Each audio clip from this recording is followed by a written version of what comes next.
Hi everyone, I'm Lauren from A Menagerie of Stitches. In this video, I'm going to be showing you how to do a mini bobble stitch. Mini bobbles are a great way to add smaller details, especially if you don't want to make a full bobble. Here I have an example of what a mini bobble looks like worked up. I didn't want to have large paw pads for this tiger design, so instead of the bigger bobbles, I did a mini bobble. You can see that it's a small detail, but one that stands out.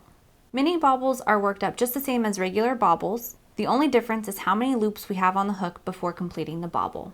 To begin, you're going to start by yarning over and inserting your hook into the stitch under both loops. Yarn over again and pull through. You'll have 3 loops on your hook.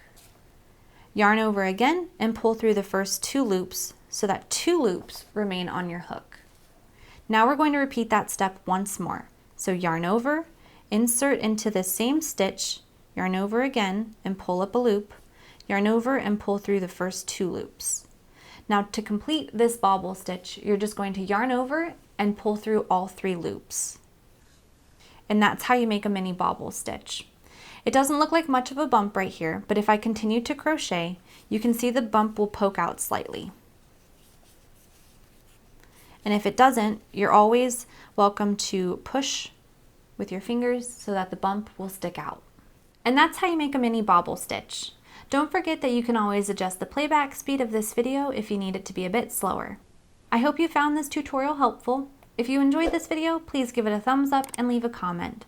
Make sure to subscribe to my channel for more crochet tutorials and free patterns. Happy crocheting, friends!